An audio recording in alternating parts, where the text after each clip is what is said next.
Welcome back to the courtroom, where tension is already rising and the stakes couldn't be higher. Today, we're watching a young defendant face the consequences of a night fueled by alcohol, bad influences, and lifelong instability. As Judge Boyd digs into what happened, every answer reveals a deeper contradiction.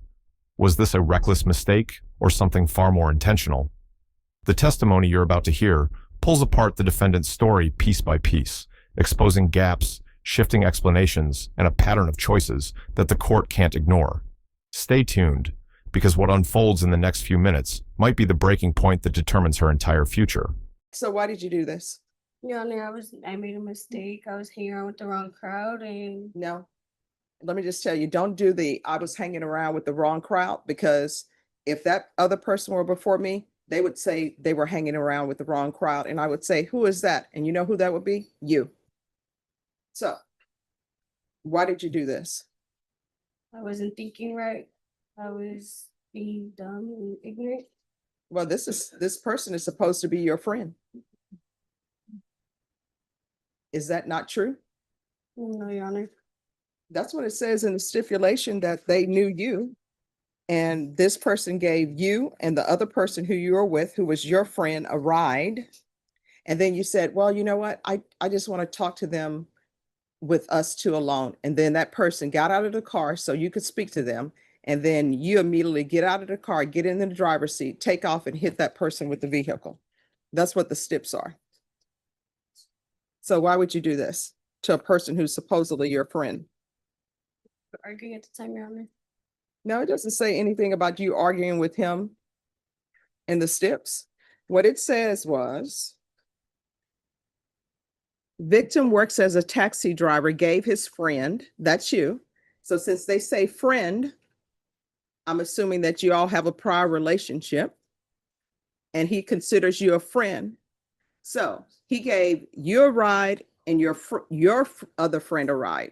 So your friend with a taxi driver and you have your friend with you, and he gives you both a ride. And I'm assuming he was doing this out of the kindness of his heart. Did he charge you guys any money? No, Your Honor. All right. So he gives you a ride and you go to an apartment complex and you tell him, I want to speak to my friend in private. So the victim gets out of the vehicle and then you immediately jump into the driver's seat and drive away. The victim gets hit by the vehicle that you're driving. And it says the victim had pain on his left knee from the vehicle hitting him. The defendant, that's you, struck the apartment complex gate, tearing off the front bumper to the victim's vehicle. So again, why are you doing this? Your Honor, I was drinking that day. I don't understand how drinking makes you do this. Because how did you end up even getting a ride from him? Did you pick up the phone and call him? No, Your Honor, we were all under the influence at the pool, at the apartment complex, and went to go pick up more alcohol. And that's when I took the car. No. I mean, there has to be a point where he's giving you a ride. No, Where Your does that come in? We left from the apartment complex, Your Honor. It was me, my friend, and Moji. We were there at the apartment complex, and we all took off from the apartment complex, and we all left. He didn't give us a ride. We were all just riding together. Okay. And then what happens? I took off in his car, Why? Your Honor, because I wanted to leave where we were at, and I wanted to get back home, and we were arguing that same night. We had got into an altercation with my other friend. That's not what the stips say. The stips say that you told him that you wanted to speak to your friend in private. No, Your Honor, we didn't speak in private. We were all right there with the windows down. No, I'm just telling you what the stipulations say. Right here, we hit a major turning point in the judge's analysis. Notice how the defendant's explanation keeps shifting. First, it's the wrong crowd, then drinking, then an argument, and now a completely different version than what's written in the stipulations. In a courtroom, consistency is everything, and when the judge sees conflicting stories, credibility is the first thing to collapse. This moment raises a critical question. Is she genuinely confused from the events of that night, or is she trying to soften the facts to avoid prison time? Either way, The judge is clearly losing patience, and this could directly influence whether she gets probation or a sentence behind bars. So why do you think I should give you probation and not send you to prison? Your Honor, I'd like to get my life together and change my ways. I was a troubled teenager for my grandparents. Grew up in the CPS system, and I always ran away. And I feel like me getting myself together would be better and change my ways so I can accomplish my goals and work and continue taking care of my grandparents. All right. And do you have any children? No, Your Honor. Thank goodness. So you said you grew up in CPS? Yes, Your So where are your parents? Honor. I don't talk to my mom or my biological dad, Your Honor. So you're just living with your grandparents? Yes, Your Honor. And who all lives with the grandparents? It's me and my grandparents. All right. Anything else? No, Your Honor. All right. And if you're drug tested today, what would the results be? Your Honor, I smoked last night. All right. And did you smoke at your grandparents' house? No, Your Honor. Where did you smoke? Yesterday I went out with friends. See, you're still making the same choices.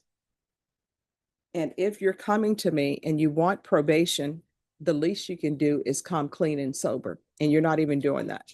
So you're still making the same choices that are not good choices.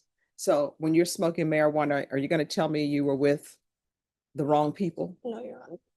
or hanging out with the bad crowd? No. You're part of the bad crowd. And do you have employment? Yes, Your Honor. What do you do? I work at a range. What does that mean? Uh, What do you do? I take score of like when they shoot the rifles, and I take care of my grandparents on the side also. All right, so that taking care of the grandparents, you're not doing a good job. So that's not going to be there. So you say you work on a range. So what are they shooting? They're shooting like little birds. You push the button and they shoot. Oh, it's the fake birdie things. And so what is your job? I sit down and I just I'm a referee pretty much. Okay. And does that pay enough to support you? Yes, And is that a full-time job? it's part time.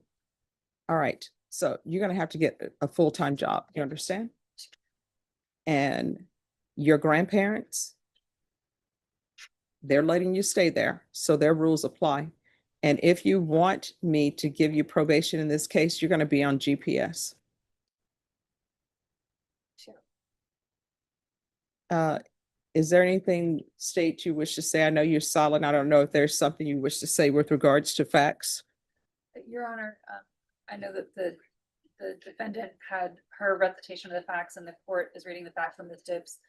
We don't have any information that the stips are inaccurate, so that's what I'll rest on. Okay. All right, thank you. Yes, ma'am. I also have a dismissal. For you.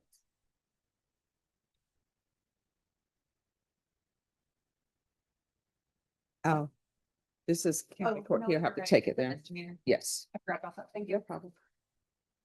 All right, probation. What conditions do you believe can help her?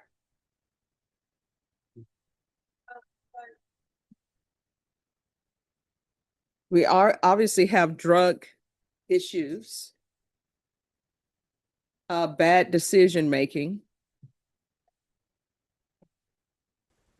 Evaluation, outpatient, it is recommended along with some support needing the regular randomly made. I would also include more recognition therapy. All right. This is where the emotional weight of the case really becomes impossible to ignore. The judge isn't just reviewing facts, he's confronting a lifetime of instability, trauma, and unresolved issues that shaped her decisions. When he digs into her CPS history, lack of education, and strained family relationships, he's sending a message. Past circumstances explain behavior, but they don't excuse it. The court needs reassurance that she's ready to break the cycle instead of repeating it. So ask yourself, is she prepared to take accountability, or is the court trying harder to help her than she is trying to help herself? This moment may be the judge's final attempt to reach her before setting the sentence. I know that she has her, high school diploma. How far did you go in school? 8th grade, Your Honor. She's, Why did you, she's starting her program on the 18th, Judge. all right, why did you drop out of school? I was in CPS. They were taking me from foster home to foster home. Okay. Oh. Do you need any type of therapy? Yes, Your Honor. Hmm? Yes, Your Honor. All right. So if we can do some sort of trauma therapy, I've done a lot of CPS cases before in my career as a defense attorney, so I know that there are issues. And I know a lot of times children get moved from place to place, and that's a bad thing because you've already been separated from your family, and whether your family is good to you or not, you love them. And then you get moved to a new place, and then a new place, and then a new place. Do you have siblings? Yes, Your Honor. And were you all separated? Yes. And have you had any contact with them? Just got back in contact with them, Your Honor. All right, so I don't know how your siblings are doing, but do not bring drama and conflict into their life. You had a bad start in life, and the reason why you've had a bad start is because you've been in CPS care, right? Yes. So you're gonna have to turn things around and break the cycle. Please do not go out here and start having children until you are able to support yourself and support children. You understand? Yes, Your Honor. And do not choose some random guy to be the father of your child. You understand? Yes, Your Honor. And is there any gang affiliation with you? No, Your Honor. All right, probation, this is what I'm gonna do. 6 years deferred adjudication. There's to be regular reporting by Zoom or in person, regular random UAs, proof of employment within 45 days, no employment as a home healthcare provider or with minors. Field visits 1 time per month until further notice. Intensive outpatient treatment with probation. I'm going to ask that with the UAs, test for levels, those levels had better start going down. You understand? In the end, Judge Boyd delivers a firm but compassionate ruling. 6 years of deferred adjudication, a chance to avoid a formal conviction if she completes an extensive list of probation conditions. From drug treatment and random UAs to trauma therapy, employment requirements, and regular reporting, the court is offering structure meant to break years of instability and poor decision-making. But the message is clear. Her past may explain her struggles, yet her future depends entirely on the choices she makes from here forward. This case is a powerful reminder of how quickly one night can spiral into lifelong consequences, and how accountability, honesty, and effort can still offer a path to redemption. If you found this case as shocking as we did, make sure to hit that like button, share your thoughts in the comments, and don't forget to subscribe for more jaw-dropping courtroom breakdowns.